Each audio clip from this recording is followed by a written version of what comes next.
Hey everyone, welcome back. Tonight, I've got a story for you, and trust me, this one stays with you long after it ends. If you enjoy meaningful storytelling like this, go ahead and like the video. It really helps the channel grow. And don't be shy in the comments. I love hearing your thoughts and theories. Alright, get comfortable. Let's start. The contractions had started 3 hours ago, mild enough to ignore while I drove through the rain-soaked streets of Buenos Aires. Now, standing outside the iron gates of Adrian Montoya's estate, clutching divorce papers that had cost me 6 months of savings, I wondered if I'd miscalculated everything. My hand moved instinctively to my swollen belly as another wave of pressure rolled through me. Not yet. Just hold on a little longer. I needed to do this while I still had the strength, while I could still walk away from the man who'd promised me the world and delivered only blood-soaked nightmares. The security camera swiveled toward me, its red light blinking like an accusatory eye. I pulled my coat tighter, though it barely closed over my 9-month belly anymore. The wool was soaked through, plastered to my skin, but I'd been too focused on my mission to notice when the drizzle had turned into a downpour. "State your business," the voice crackled through the intercom, bored, professional. They didn't recognize me. 2 years was apparently long enough to become a stranger at what had once been my home. "I'm here to see Adrian Montoya." My voice came out steadier than I felt. "Tell him Aurora is here." Silence stretched for so long I thought they'd dismissed me as some desperate ex-lover. Another woman drawn into Adrian's orbit and spat out when she became inconvenient. Then the gates began to swing open with a mechanical groan that echoed in my chest. The driveway seemed longer than I remembered, lined with perfectly manicured trees that dripped rain onto the cobblestones. My sensible flats, the only shoes that still fit over my swollen feet, slapped against the wet stones as I walked, each step sending fresh discomfort through my lower back. The mansion loomed ahead, all white stone and tall windows that glowed with warm light. Welcoming, if you didn't know what happened inside those walls. 2 security guards flanked the entrance, both wearing the same dark suits, the same watchful expressions. I recognized neither of them. Adrian changed his security detail regularly, trusting no one for too long. One of the many habits I'd learned about too late. The massive oak doors opened before I could knock, revealing Carlos, the head of household staff. His weathered face registered shock, then carefully controlled neutrality. "Señora Montoya," he said, his voice carrying a mixture of surprise and something that might have been concern. His eyes dropped to my belly, then quickly away. "It's just Aurora now," I corrected, though legally I was still Señora Montoya. The divorce papers in my bag would fix that. "I need to see him." "Of course. Please, come in out of the rain." Carlos stepped aside, and I crossed the threshold into the marble foyer that had once felt like home, and now felt like walking into a trap. The warmth inside made my wet clothes cling even more uncomfortably to my skin. Water pooled at my feet on the pristine marble, and I felt a flash of the old anxiety. Don't make a mess, don't cause problems, be the perfect wife. I crushed it down. I was here to end things, not to worry about water stains. "I'll inform Señor Montoya that you're here." Carlos disappeared down the hallway toward Adrian's study, his footsteps echoing in the vast space. I stood there, dripping and uncomfortable, studying the familiar surroundings with new eyes.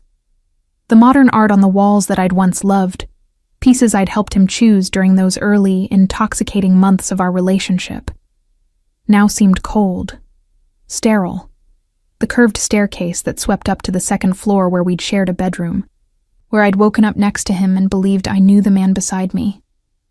The sitting room to my left where we'd hosted dinner parties for people whose names I now recognized from news reports about cartel violence. Another contraction gripped me. Stronger this time, and I had to press my palm against the wall for support. "Not yet. Hold on. Just get the papers signed and leave." "Aurora." The voice came from behind me, deep and achingly familiar. I dreamed of that voice for 2 years, waking up in cold sweats from nightmares where it whispered orders to kill, to destroy, to eliminate problems. But I'd also remembered it whispering endearments in the dark, promising forever, calling me mi vida, mi amor, mi todo. I turned slowly, trying to school my expression into something neutral.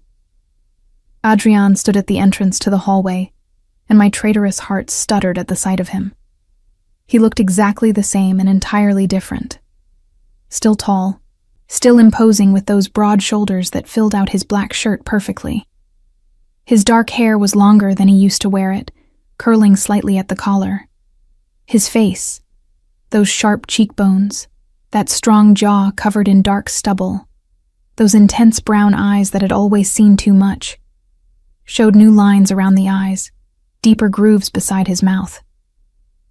He looked tired in a way I'd never seen before, despite the expensive clothes and the power that radiated from him like heat. His gaze traveled over me slowly, taking in my soaked coat, my disheveled hair, my swollen ankles. When his eyes reached my belly, he went absolutely still. The expression that crossed his face was complex.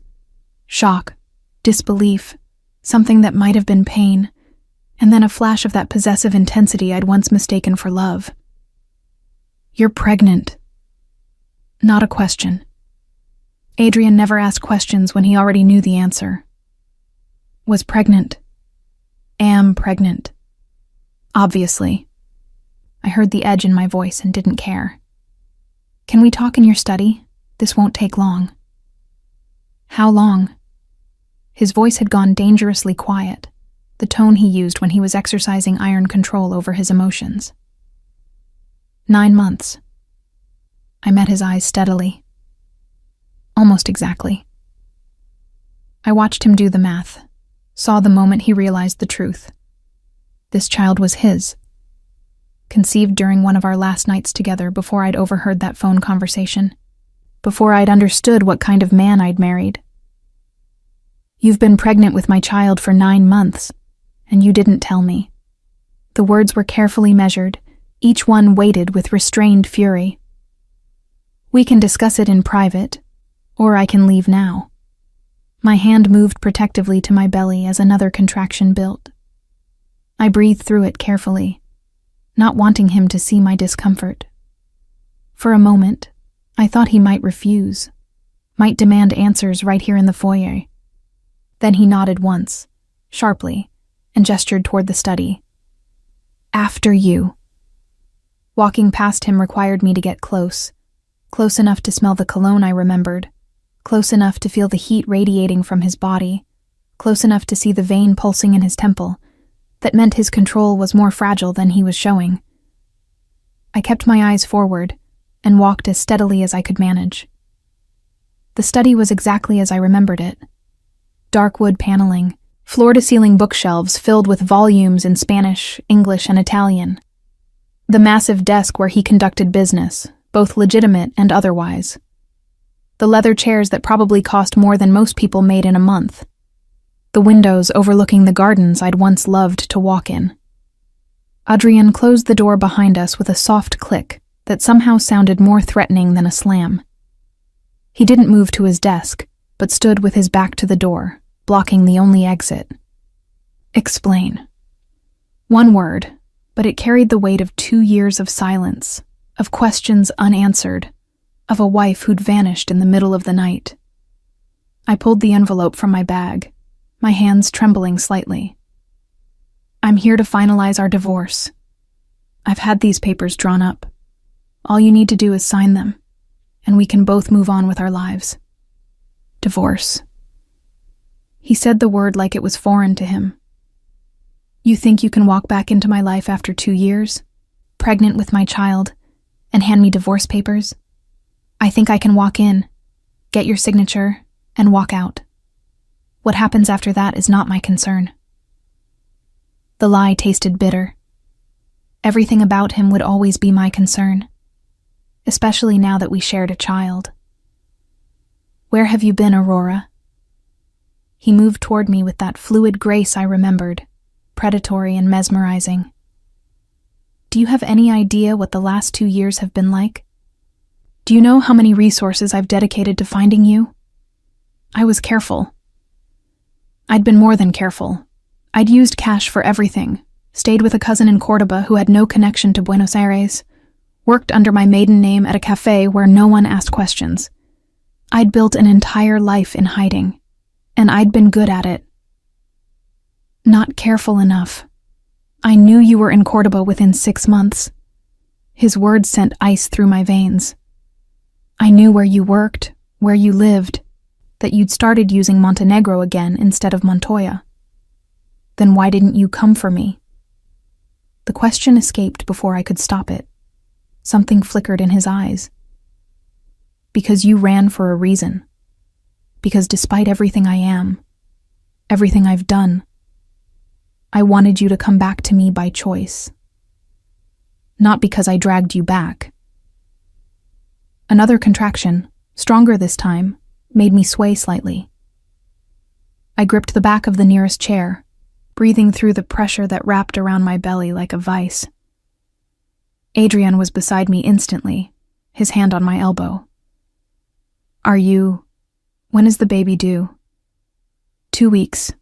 I lied. The baby was due tomorrow, and based on how close the contractions were getting, I suspected she was coming even sooner. I'm fine, just tired from the drive. Sit. He guided me to the leather chair, his touch gentle despite the tension radiating from him. You drove here from Cordoba? Alone? 9 months pregnant? I'm not helpless, Adrian. But I sank into the chair gratefully, my back screaming with relief. He crouched before me, his eyes level with mine, and I saw something in them I'd never expected to see again, genuine concern. Why now, Aurora? Why come back now after all this time? Because I was terrified of giving birth alone. Because despite everything I knew about him, part of me still wanted him there when our daughter arrived. Because I needed closure before I could move forward with my life as a single mother.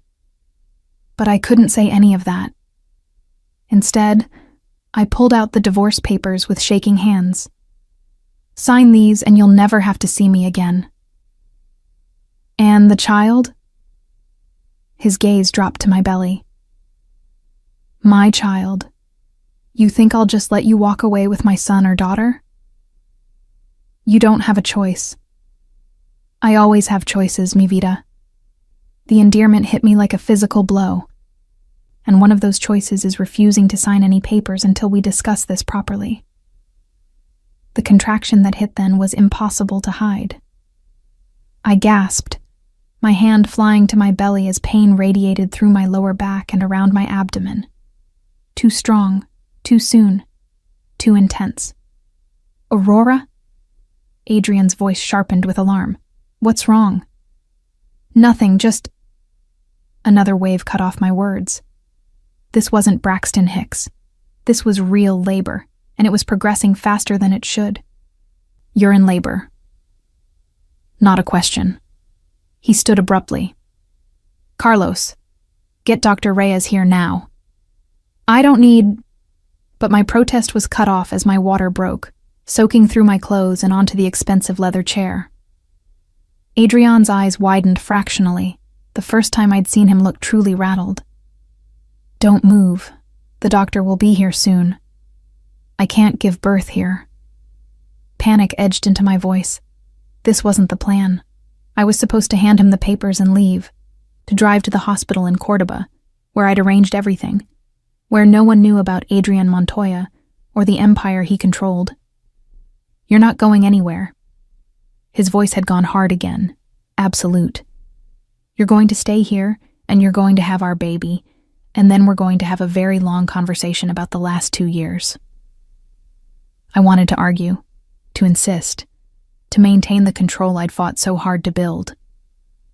But another contraction stole my breath, and I realized with growing certainty that I wasn't leaving this house tonight. I'd come here to end my marriage to Adrian Montoya. Instead, I was about to bring his daughter into the world under his roof, in his domain, where he held all the power.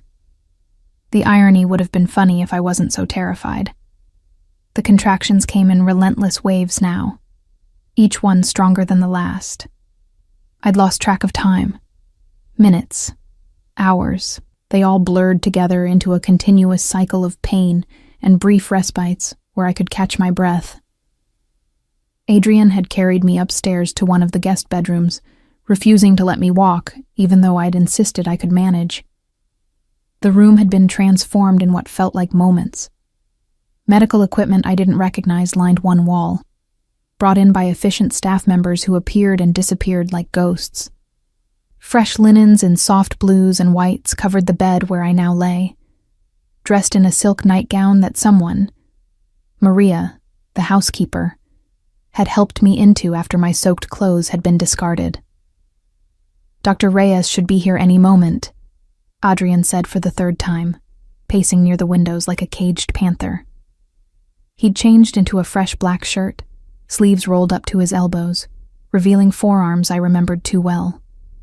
His hair was disheveled from running his hands through it repeatedly, a nervous habit he'd always denied having. I can't wait for Dr. Reyes. I gritted my teeth through another contraction. The baby's coming now. Aurora, listen to me. He crossed to the bed, taking my hand in his.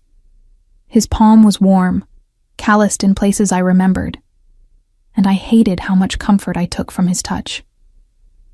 Dr. Reyes is the best obstetrician in Buenos Aires. She delivered the governor's twins last year. You need to hold on just a little longer. I don't care if she delivered the Pope, I gasped. Babies come when they're ready, not when it's convenient for your connections. Something that might have been a smile flickered across his face.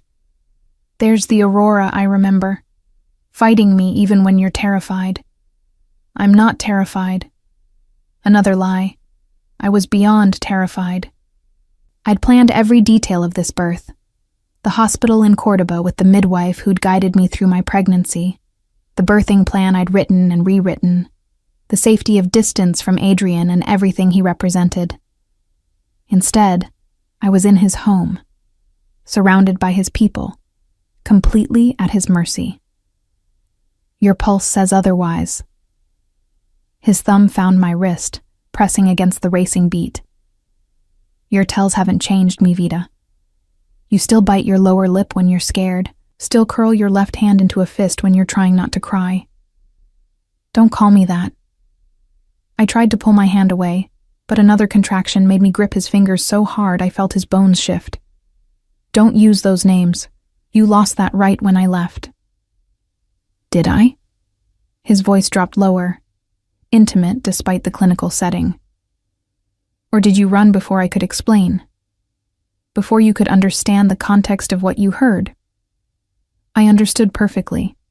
The memory of that night still had the power to make me feel sick. I heard you on the phone, Adrian. I heard you tell someone that Rodrigo Velázquez needed to be eliminated, that he was a problem that required a permanent solution. 3 days later, his body was found in the river. You heard half a conversation and made assumptions. His jaw tightened. Rodrigo Velázquez was a police informant who'd infiltrated my organization. He had information that would have sent dozens of men to prison, men with families who depended on them. Yes, I made a call. Yes, he's dead. But the context. There is no context that makes murder acceptable. My voice rose, then broke as another contraction hit. This one lasting so long I thought it might never end. Breathe, Adrian commanded, his hand moving to my lower back, pressing exactly where the pain was worst. In through your nose, out through your mouth. Like this. He demonstrated, and despite my anger, despite everything, I found myself following his lead. The pressure from his hand helped, and I hated that he remembered this from the childbirth classes we'd taken together before I'd fled, back when I'd believed we were building a family on honest foundations. That's it, he murmured. You're doing perfectly. The door burst open, and a middle-aged woman in scrubs swept in, her salt and pepper hair pulled back in a severe bun. Señor Montoya, I came as quickly as I could. Her eyes landed on me, and her professional demeanor shifted into high gear. "And you must be Aurora. Let's see how far along you are, shall we?" The examination was quick, but thorough. Dr. Reyes's face remained neutral until she straightened, pulling off her gloves. "You're at 9 centimeters. This baby is coming very soon. First child?" I nodded, unable to speak through another contraction. "They can take time, but at this rate, I'd estimate within the next 2 hours." She turned to Adrian. "I'll need hot water, clean towels, and your staff should clear the room. Just you and Aurora, unless she prefers someone else." "No one else," I managed. There was no one else. I'd kept my pregnancy secret from everyone except my cousin Elena, who was currently in Spain visiting family. I was alone except for the man I'd been trying to divorce. The next hour was a blur of pain and pressure, and Adrian's steady presence. He held my hand, let me scream at him, wiped my forehead with cool cloths when the pain made me sweat through the silk nightgown. He didn't flinch when I told him I hated him, didn't argue when I said I'd never forgive him, just kept breathing with me through each contraction. "I need to push," I finally gasped, the urge overwhelming everything else. "Not yet," Dr. Reyes said, checking again. "Just a few more minutes. You're almost fully dilated." "I can't wait a few more minutes." "Yes, you can." Adrian's voice was firm, his hand cupping my face. "Look at me, Aurora. Look at me and breathe. You're the strongest person I know. You ran from me, built a life in hiding, carried our child for 9 months alone. You can do this." "I don't want to do this here," I whispered, tears finally spilling over. "I wanted to do this my way, in my place, where I was safe." "You are safe." His forehead pressed against mine. "I know you don't believe that, but you are. Nothing in this world will touch you or our child while I'm breathing. I swear it on my life." "Okay, Aurora," Dr. Reyes interrupted. "Next contraction, I want you to push. Let's meet this baby." What followed was agony and triumph and terror all mixed together. I pushed until I thought I'd break, screamed until my throat was raw, gripped Adrian's hand so hard I felt something pop. And through it all, he stayed, his voice steady in my ear, telling me how strong I was, how proud he was, how perfect I was doing. "The head is crowning," Dr. Reyes announced. "One more big push, Aurora. Give me everything you have." I bore down with every ounce of strength left in my body, feeling like I was being torn apart. And then suddenly there was release and the sound of crying filled the room. "It's a girl," Dr. Reyes said, placing a tiny wailing bundle on my chest. "A beautiful, healthy girl." I stared down at my daughter, our daughter, barely able to breathe through the overwhelming rush of love that flooded through me. She was perfect, with a shock of dark hair and Adrian's nose and tiny fists that waved in the air as she cried. "Amelia," I whispered, the name I'd chosen months ago. "Her name is Amelia Rose." Adrian's hand trembled as he reached out to touch our daughter's tiny hand. When Amelia's fingers wrapped around his, something in his expression cracked open, revealing raw emotion I'd never seen from him before. "Amelia," he repeated, his voice rough. "She's perfect. You're both perfect." Dr. Reyes worked efficiently, cutting the cord, checking Amelia's vitals, cleaning her up before wrapping her in a soft blanket and placing her back in my arms. "She's healthy. Good color, strong lungs, excellent reflexes. 7 pounds, 4 ounces. I couldn't stop staring at my daughter, at this tiny miracle who'd grown inside me for 9 months, who I'd protected by keeping her existence secret from her father. Guilt washed over me as I watched Adrian study his child with wonder and pain and longing. "Aurora," he said quietly, "we need to talk about what happens next. Not now." I pulled Amelia closer. "Please, Not now. Now. His voice was gentle but inflexible. Because this changes everything, and you know it. The dawn light filtering through the curtains found me exhausted but unable to sleep. Amelia lay in a bassinet beside the bed, one that had appeared sometime during the night, brought by the efficient staff who seemed to anticipate every need before it arose. She slept peacefully, her tiny chest rising and falling with each breath, completely unaware of the complicated world she'd been born into. Adrian had left sometime around 3 a.m. after I'd nursed Amelia for the first time. He'd watched the whole thing with an intensity that made me self-conscious, his eyes tracking every movement, memorizing everything about his daughter as though afraid she might disappear if he looked away. "I'll be back," he'd promised, pressing a kiss to Amelia's forehead, his lips lingering for a long moment. He'd hesitated at my bedside, his hand reaching out then dropping back to his side. "Rest. Both of you are safe here." Safe. The word felt hollow. I'd never felt safe in this house, not even in those early months when I'd been drunk on love and blind to the truth. Now, watching the sunrise paint the sky in shades of pink and gold, I tried to formulate a plan. I couldn't stay here. Every instinct screamed at me to run, to grab Amelia and disappear again, this time so completely that even Adrian's resources couldn't find us. But I was exhausted, my body wrecked from labor, and my daughter was only hours old. Running wasn't an option, at least not yet. A soft knock preceded Maria entering with a breakfast tray. "Good morning, Señora. I thought you might be hungry." The smell of fresh coffee and warm pastries made my stomach growl. I hadn't eaten since yesterday morning, too nervous about confronting Adrian to manage food. "Thank you, Maria." I accepted the tray, noticing how she smiled at Amelia's sleeping form. "How long have you worked here?" 15 years, Señora." She adjusted the curtains to let in more light. "Since before Señor Adrian took over the household from his father." I took a sip of coffee, perfectly prepared with the exact amount of cream I preferred, a detail that hadn't been forgotten despite 2 years away. "You must have seen a lot of changes.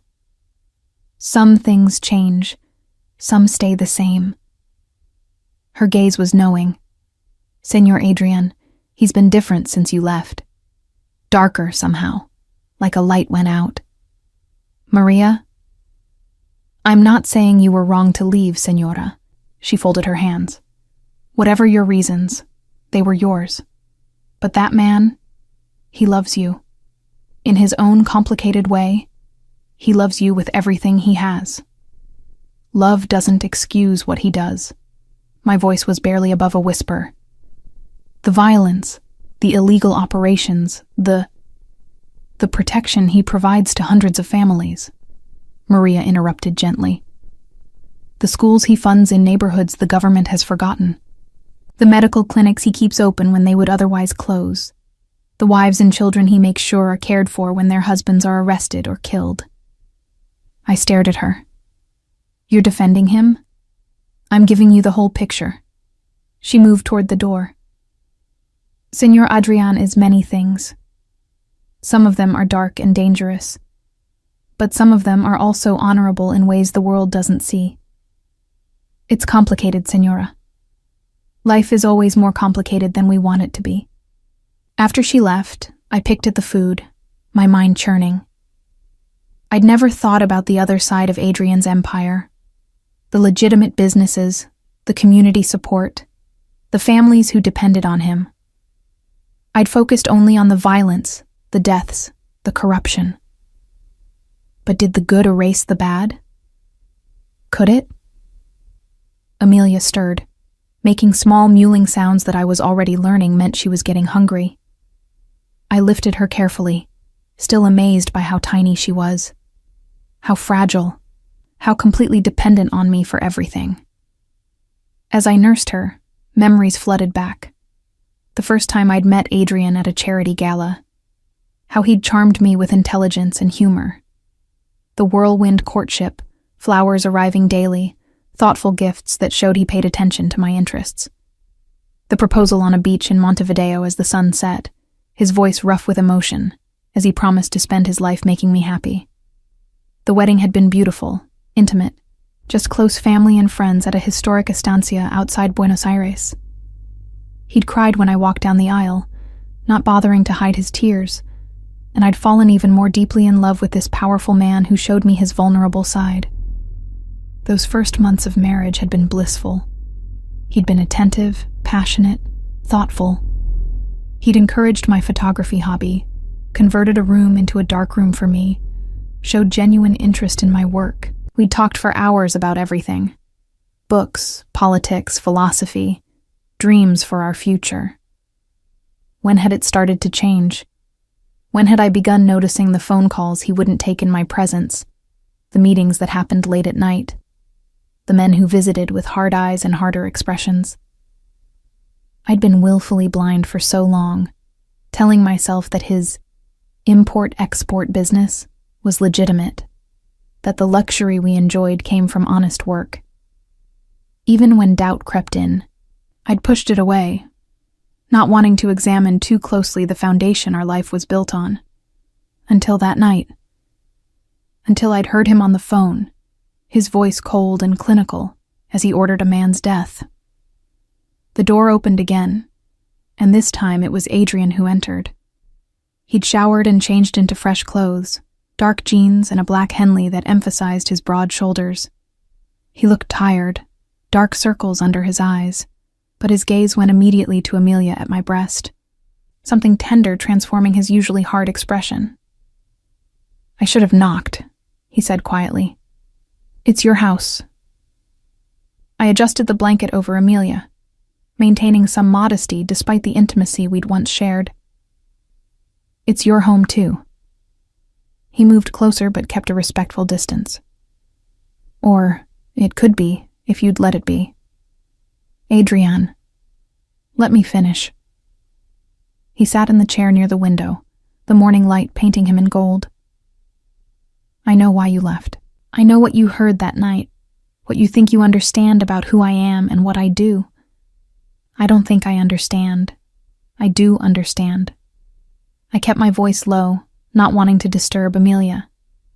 "You ordered a man killed. That's not ambiguous." "No, it's not." His honesty surprised me. Rodrigo Velasquez was a traitor and an informant.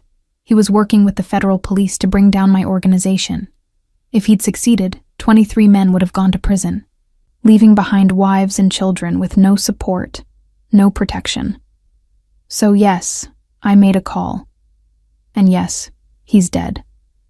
I won't apologize for protecting my people. Your people are criminals, Adrian. But my voice lacked conviction. I'd been thinking about what Maria said, about the complexity of his world.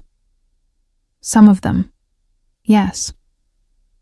He leaned forward, elbows on his knees. Some of them are fathers who couldn't find legitimate work because of their records. Some are men who grew up in neighborhoods where the cartel was the only employer that paid enough to feed a family. Some are people the system failed, so they built their own system. That doesn't make it right. No, it doesn't. His eyes held mine. I'm not claiming moral high ground, Aurora. I know what I am. I've made peace with the choices I've had to make to survive in this world, to protect the people who depend on me. But I also know that I never lied to you about loving you. Everything between us, everything we built together, that was real. How can I believe that when our entire relationship was based on you hiding who you really were? I never hid who I was. His voice sharpened. You chose not to see it. You chose to believe the sanitized version because it was easier, more comfortable. But Aurora, you're intelligent. You knew what I was from the beginning. You just didn't want to admit it to yourself. The accusation stung because it held truth. I had seen the signs, the deference people showed him that went beyond respect, the way problems disappeared too conveniently, the wealth that seemed disproportionate to his supposed business ventures. I'd just chosen to ignore them. Maybe you're right, I admitted quietly. Maybe I was willfully blind. But that doesn't change what you are or what you do. No, it doesn't. He stood, moving to the bassinet to study our sleeping daughter. But it also doesn't change the fact that I love you. That I've loved you since the moment you argued with me about Borges at that charity gala, insisting his poetry was overrated, while everyone else just nodded along with whatever I said. Despite everything, I almost smiled at the memory. His poetry is overrated. It's brilliant, and you're wrong, but I love that you're confident enough to be wrong. His hand hovered over Amelia's head, not quite touching. Aurora, I'm not asking you to approve of my life or my choices. I'm asking you to acknowledge that what we had was real. That this, he gestured to our daughter, is real. And that maybe, possibly, we could find a way forward that doesn't involve you running and hiding. A way forward that involves what, exactly? I shifted Amelia to my shoulder, gently patting her back. Me pretending I don't know what you do. Raising our daughter in a house built on blood money? Or me changing what I do?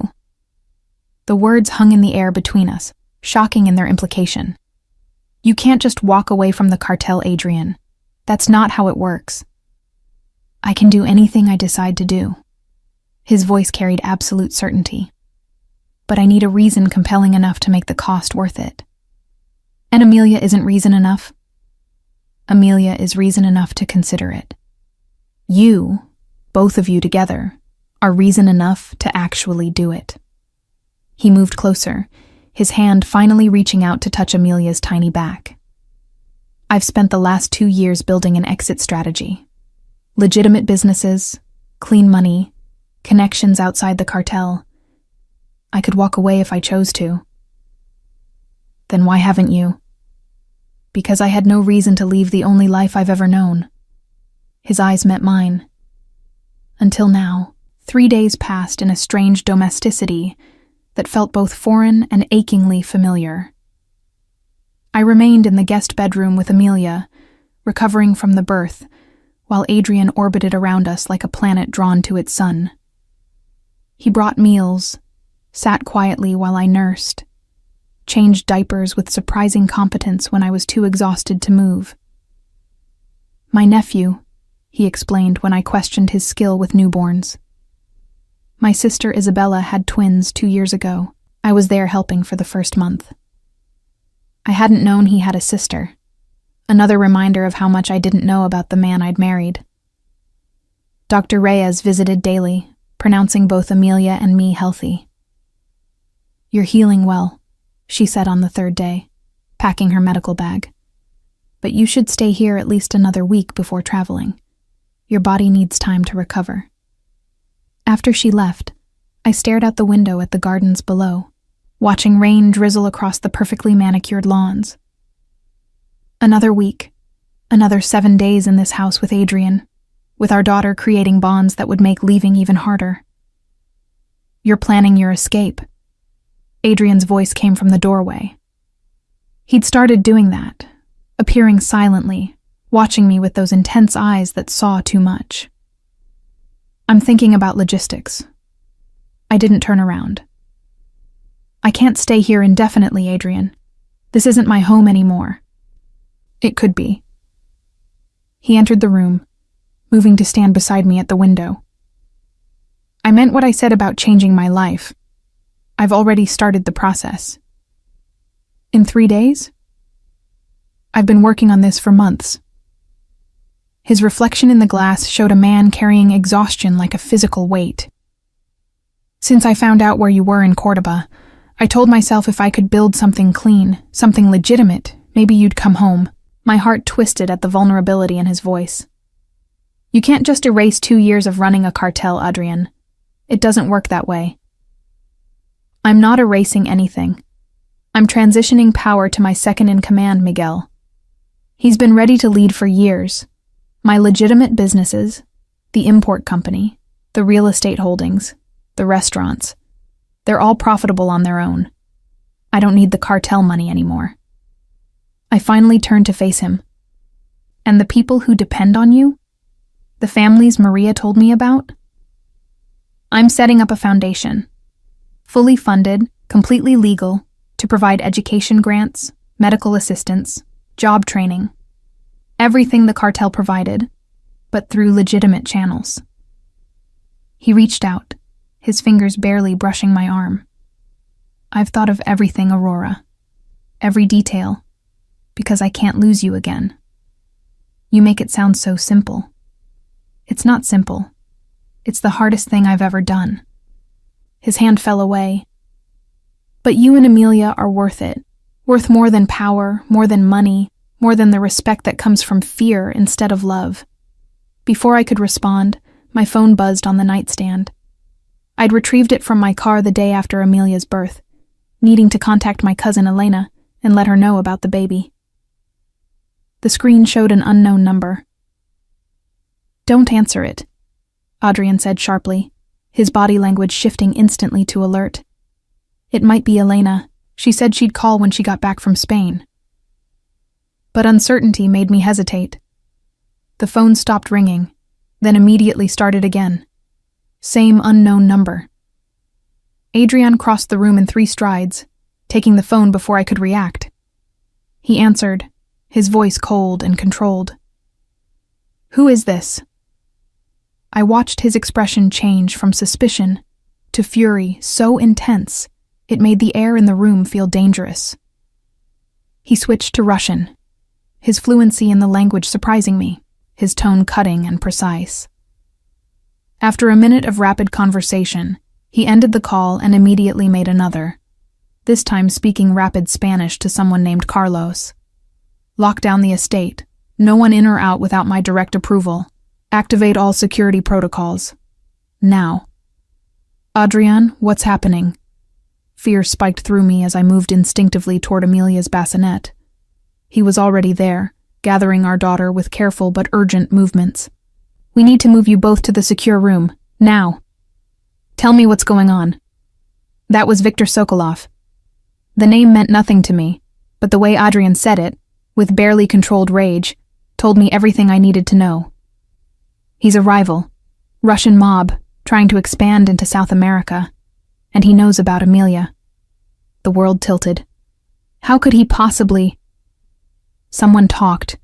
Someone in my organization saw you arrive, put the pieces together and sold the information. He handed me Amelia, then began gathering supplies with efficient precision. Diapers, formula, my phone charger, clothes. He thinks he can use Amelia as leverage to force me out of territories he wants. Oh God. I clutched my daughter closer, my mind racing with terrible possibilities. We need to leave. We need to get out of Buenos Aires, out of Argentina. No. Adrian's voice was absolute. Running makes you vulnerable. Here, in this house with my security, you're protected. Viktor Sokolov made a mistake calling me directly. He showed his hand too early, and now I know exactly what he's planning. What is he planning? To take you. Adrian's eyes met mine, and I saw something there I'd never seen before. Genuine fear. To take both of you and use you as bargaining chips. But that's not going to happen, Aurora. I promise you, that will never happen. He led us down a corridor I'd never noticed before, hidden behind a bookshelf in the study. The passage descended into darkness until we reached a heavy metal door that opened with a biometric scan of Adrian's palm. The room beyond was surprisingly comfortable, a large space with a bed, bathroom, kitchenette, and wall-mounted monitors showing security camera feeds from around the estate. A safe room, I realized.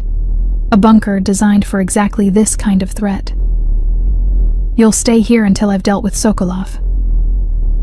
Adrian set down the supplies he'd gathered. There's enough food and water for 2 weeks. The air filtration system is independent, and the walls are reinforced steel. Nothing can get through them. You're leaving? Panic edged into my voice. I have to. He cupped my face, his touch gentle despite the urgency of the situation. Aurora, I need you to understand something. Everything I am, everything I've done, all the darkness in my life, It's been building to this moment, to protecting you and our daughter. Adrian, let me finish. His forehead pressed against mine. I love you. I've loved you since the moment we met, and I will love you until the moment I die. Whatever happens tonight, whatever I have to do to keep you safe, know that it's because you're everything to me. Don't talk like that. Tears slipped down my cheeks. Don't talk like you're not coming back. I'm coming back. His lips found mine in a kiss that tasted of desperation and promise. I will always come back to you. But if something goes wrong, if somehow Sokolov gets past my defenses, there's a panic button by the bed. Press it, and Miguel will extract you through the emergency tunnel. It leads to a safe house in Palermo. He'll get you and Amelia out of the country. I don't want to leave without you. You'll do what you need to do to protect our daughter. His hands framed my face, thumbs wiping away my tears. Promise me, Aurora. Promise me you'll put Amelia first. I promise. The words felt like a betrayal, but I knew he was right. He pressed one more kiss to my forehead, then bent to kiss Amelia's sleeping face. I'll be back soon, mi amor. Both of you. Just wait for me. Then he was gone, the heavy door sealing behind him with a finality that made my chest tight with fear. I sat on the bed, Amelia secure in my arms, and watched the security monitors. I could see Adrian moving through the house, see his security team taking positions, see the gates closing and locking. The estate was transforming into a fortress before my eyes.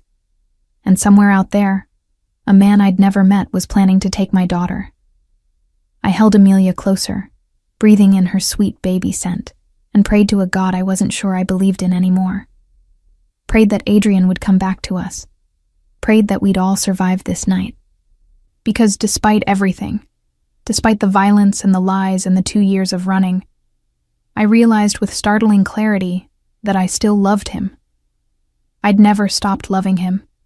And if Viktor Sokolov thought he could use that love as a weapon, he was about to learn exactly how dangerous Adrian Montoya could be when someone threatened his family. The first hour in the safe room passed in agonizing slowness. I paced while Amelia slept, my eyes constantly drawn to the security monitors that showed nothing but rain-soaked grounds and guards at their posts. Everything looked quiet, normal, but tension coiled in my stomach like a living thing. My phone buzzed. Adrian's number. I answered immediately. What's happening? Sokolov made contact again. He's given me until midnight to vacate 3 territories and transfer $5 million to an offshore account. His voice was calm, controlled, but I could hear the underlying fury. In exchange, he promises to leave you and Amelia alone. Are you going to do it? No. The single word carried absolute certainty. I don't negotiate with terrorists, and I don't show weakness. Giving in to his demands would only make you a target for every ambitious criminal who thinks they can leverage my family against me. So, what are you going to do? What I should have done 2 years ago. His voice softened. What I would have done if you'd let me explain before you ran. I'm ending this, Aurora. Tonight. Viktor Sokolov threatened my family, and that's a line no one crosses and lives. The casual mention of killing should have horrified me. 2 years ago, it would have sent me running. But sitting here with our daughter, knowing a man wanted to kidnap her, to use her as a bargaining chip, I felt something dark and primal rise in my chest. Be careful, I whispered. Always. A pause. Aurora, when this is over, we need to talk about our future. All 3 of us. Will you at least consider staying? Consider giving us another chance? I looked down at Amelia, her tiny features so peaceful in sleep, so perfect and innocent. She deserved a father. She deserved a family. And maybe, Adrian was right that the world wasn't as black and white as I'd wanted to believe. We'll talk, I agreed. Just come back to us. After we hung up, I tried to settle, to rest while Amelia slept, but anxiety kept me alert. I found myself studying the security feeds obsessively, looking for any sign of movement, any indication that Sokolov's men were approaching. At 10:30, I saw it. A flicker of movement near the south wall. 3 figures dressed in black, scaling the fence with professional efficiency. My heart hammered as I watched them drop into the gardens and move toward the house with the coordination of trained soldiers. I grabbed my phone, calling Adrian. South wall, 3 men. They're already inside the perimeter. I see them. His voice was tight. Stay in the safe room. Don't open that door for anyone but me. Do you understand? Yes, but... Aurora, trust me. I've got this. On the monitors, I watched Adrian's security team move into position. The intruders were advancing toward the house, unaware they were walking into a trap. Then everything happened at once.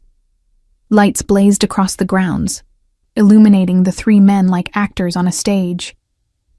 Adrian's voice boomed through speakers I hadn't known existed. You have 10 seconds to leave my property. After that, you're trespassing on private land, and I will defend it with lethal force. The men froze, looking around, clearly not expecting to be detected. One reached for his weapon. That was a mistake. Adrian's voice had gone cold. Gunfire erupted. I flinched, turning away from the monitors, covering Amelia's ears even though the safe room was soundproof.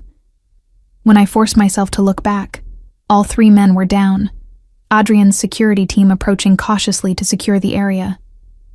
My phone rang again. It's done. They're alive but incapacitated. I'm calling the police now, the ones who aren't on Sokolov's payroll. He sent men to my home, Aurora, to our daughter's home. That's evidence of attempted kidnapping.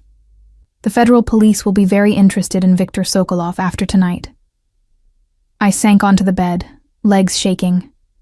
Is it over? Not yet. Sokolov himself wasn't with them. He's still out there. A pause. But he made his move and failed. That failure will cost him. In reputation, in power, in the support of the other organizations. By morning, he'll be too busy defending his own territory to worry about us. How can you be sure? Because I'm making sure. His voice carried a dark promise. I have people moving against his operations right now. By the time the sun rises, Viktor Sokolov will have much bigger problems than trying to expand into my territories. Part of me wanted to ask what exactly his people were doing, what kind of retribution he was orchestrating. But another part, the part that was a mother, that would do anything to protect her child, didn't want to know. Some things were better left in the shadows. Can we come out now? Give me 30 minutes to clear the estate and secure the perimeter. Then yes, you can come out. Those 30 minutes felt like hours. I paced. I fed Amelia when she woke fussing. I watched the monitors as police arrived and began processing the scene. Finally, the heavy door opened, and Adrian stood there, looking tired, but unharmed. It's safe, he said simply. I didn't think, didn't analyze. I just moved into his arms, Amelia between us, and let him hold us both. He was solid and warm and alive, and the relief that flooded through me was overwhelming. I was so scared, I admitted against his chest. I know. His arms tightened carefully around us. But you're safe now. You're both safe, I promise. We stood like that for a long moment, a family united by danger and bound by something stronger than fear. When we finally pulled apart, I looked up at him and saw my future written in his eyes. I'll stay, I said quietly. Not forever, not without conditions. But I'll stay long enough for us to figure out if this can work. Something brilliant flashed across his face. Hope, joy, relief all mixed together. That's all I'm asking for. a chance to prove we can build something real together. On one condition. I met his gaze steadily. You follow through on leaving the cartel. No half measures, no keeping one foot in that world. If we're doing this, if we're building a life together, it has to be clean. Agreed. No hesitation. I've already set the transition in motion. Miguel takes over officially next week. After that, I'm done.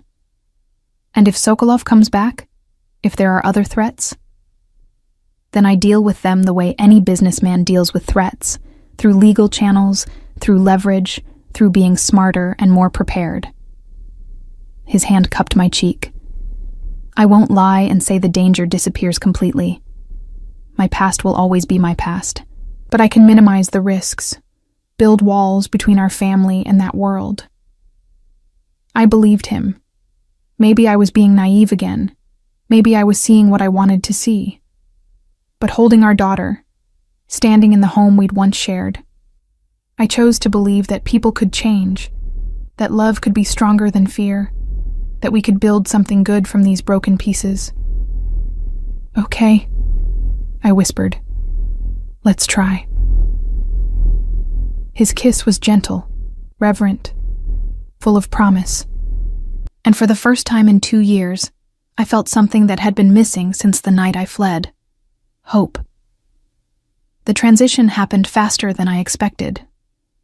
Within a week, Adrian had formally stepped down from his position in the cartel, transferring all operational control to Miguel in a ceremony I didn't attend, but heard about through Maria's careful updates.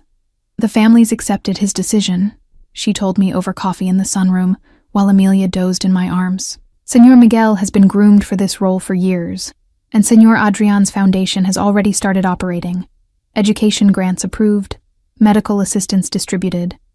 The community sees that he's keeping his promises. I nodded, still processing the strange reality of my life. I'd moved from the guest room back into the master bedroom, though Adrian hadn't pressured me for intimacy beyond chaste kisses and careful embraces.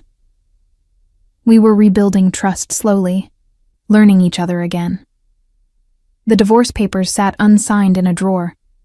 Neither of us had mentioned them since the night Viktor Sokolov's men breached the estate. That threat had been neutralized. Sokolov was currently facing federal charges for attempted kidnapping, his organization crumbling under the combined pressure of law enforcement and rival cartels moving into his weakened territories. Aurora?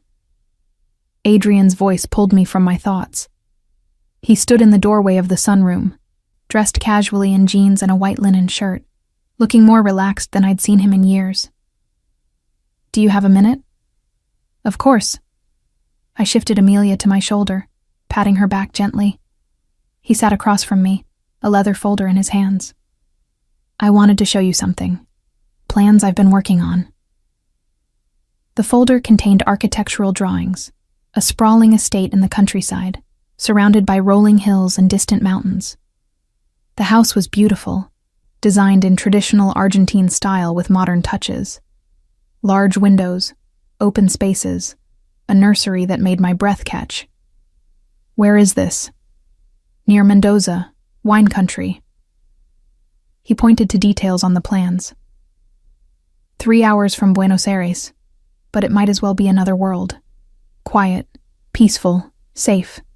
A place where Amelia can grow up without armed guards and security protocols. You want to move? I want to give you a choice. His eyes met mine. We could stay here, in this house with all its history and complications.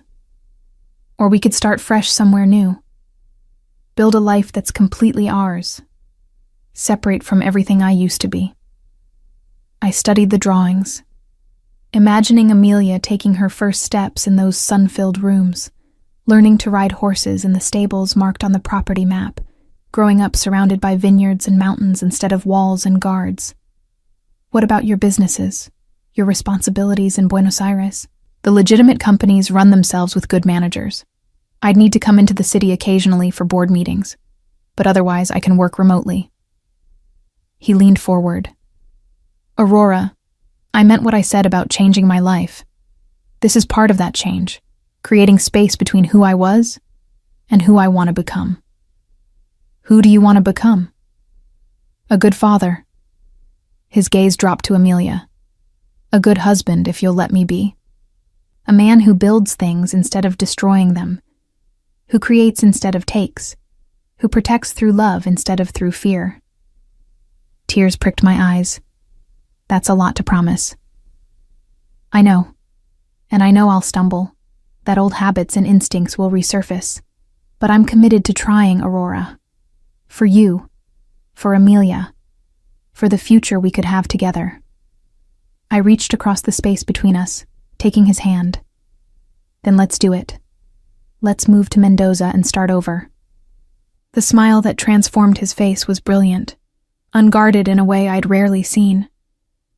He stood, pulling me gently to my feet, and kissed me with such tenderness that my heart ached.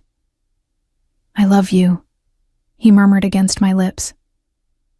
I've loved you from the beginning, and I'll love you until the end. I love you too.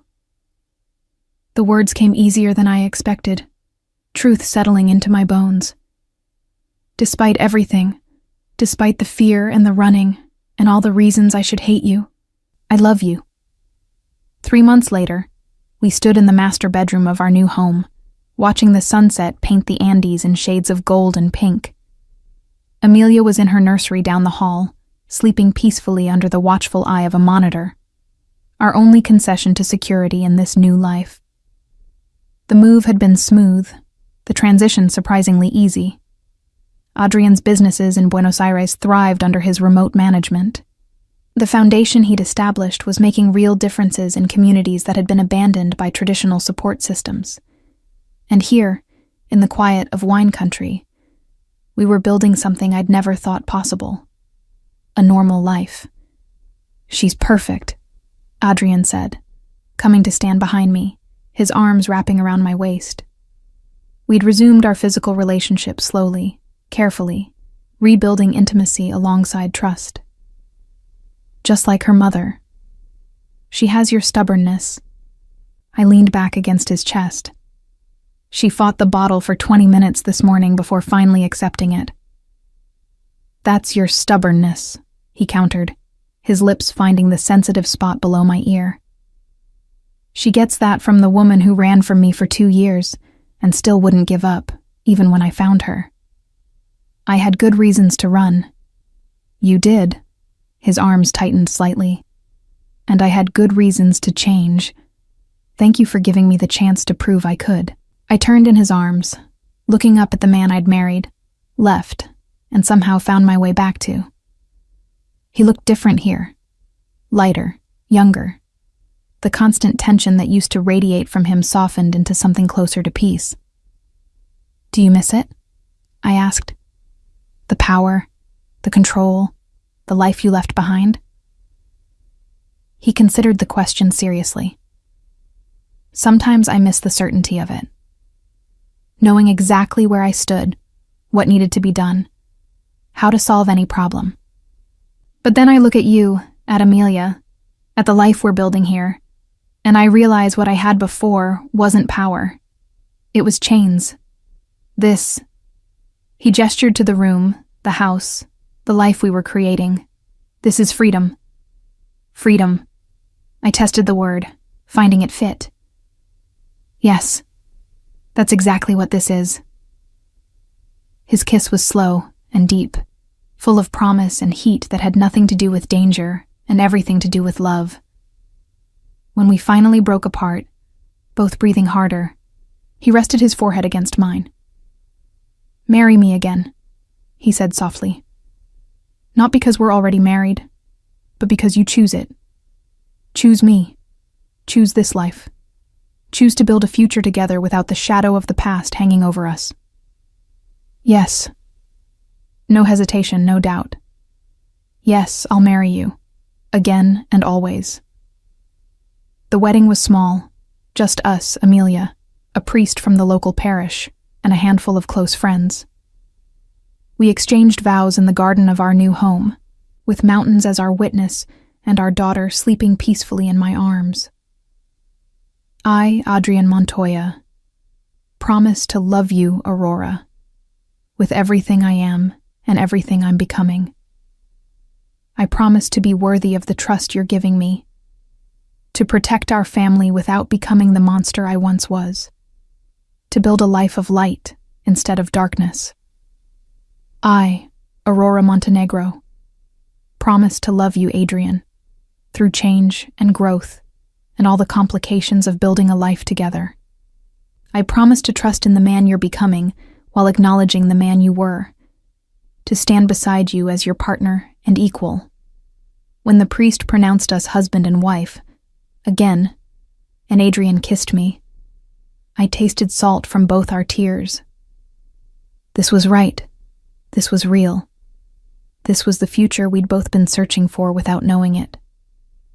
That night, after Amelia was settled and sleeping, Adrienne and I sat on the terrace, sharing wine and watching stars emerge in the darkening sky.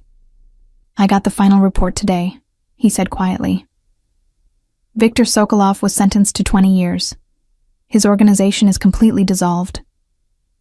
Do you feel vindicated? I feel relieved. His hand found mine. That threat is gone, and with it, the last major tie to my old life. We're free, Aurora. Truly free to build whatever future we want. What future do you want? He pulled me closer, his arm around my shoulders. This one. You, me, Amelia. Maybe more children eventually, if you want them. Growing old together in this house, watching our daughter grow up safe and loved, building something good, something clean, something we can both be proud of. That sounds perfect. We sat in comfortable silence, the kind that only comes from truly knowing someone, from choosing them again and again, despite all the reasons not to. I thought about the journey that had brought us here, the fear, the running, the pain of separation, the terror of Amelia's birth, the siege that had almost destroyed us. All of it had led to this moment, to this life, to this peace. No regrets? Adrian asked, echoing a question he'd asked many times before. No regrets, I confirmed, and meant it. Whatever darkness existed in our past, whatever complications we'd navigate in our future, this moment was pure and perfect. We'd chosen each other, chosen this life, chosen to believe that love could transform even the most damaged souls into something beautiful. And as Amelia's cry echoed from the nursery and we both rose to attend to our daughter, our miracle, our future, our hope, I knew with absolute certainty that we'd made the right choice. This was our new beginning, and it was everything.